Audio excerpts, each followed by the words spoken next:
पुण्याच्या भीमा नदीपात्रात आज एक कार वाहून गेली आहे। कारसोबत एक व्यक्ती बुडाल्याचीही भीती व्यक्त होतीये।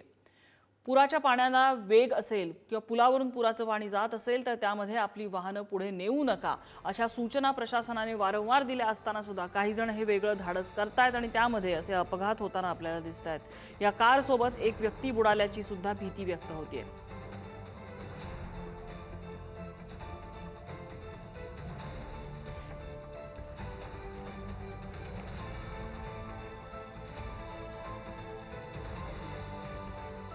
बदलापुरात रेल्वेच्या भुयारी मार्गातून पावसामुळे पाण्याचा लोंढा वाहतोय। यात साचलेल्या पाण्यातून जीव धोक्यात टाकून अनेक जण प्रवास करतायत। बदलापूर पूर्वेच्या मच्छी मार्केटला लागून रेल्वेचा हा भुयारी मार्ग आहे। या मार्गातून शॉर्टकटच्या माध्यमातून पूर्व आणि पश्चिमेला जाता येतं, मात्र सध्या पावसामुळे भुयारी मार्गात मोठ्या प्रमाणात पाणी साचलंय।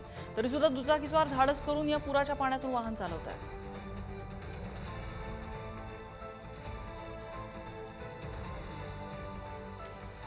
इकडे मालेगावमधील गिरणा पुलाजवळ मोठं भगदाड पडलंय। भगदाड पडल्याने गिरणा पूल वाहतुकीसाठी बंद करण्यात आलाय। पोलीस विभागाकडून गिरणा पुलावरती बंदोबस्त करण्यात येतोय।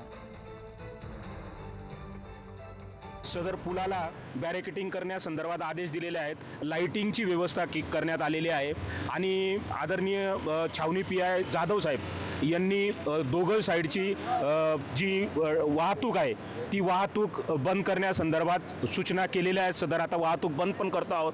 नागरिकांना पोलीस प्रशासन, मालेगाव महानगरपालिका प्रशासनातर्फे आम्ही जाहीर आवाहन करतो की सदर पुलाचा वापर करू नये व धोकादायक जो स्पॉट आहे तिथेही पाहण्यासाठी जाऊ नये। शनीच्या 3.5 शक्तिपीठांपैकी अर्धपीठ असलेल्या नाशिकच्या नस्तनपूर इथे शनी मंदिराला आज पाण्याने वेढा घातला। या परिसरामध्ये झालेल्या मुसळधार पावसाने मंदिर परिसरामध्ये पाणी साचलं होतं। मंदिरातही पाणी घुसलेलं आहे।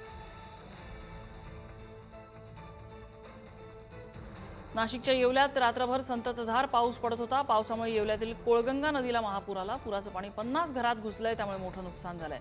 स्थानिक प्रशासनाने नागरिकांना सुरक्षित स्थळी हलवलंय।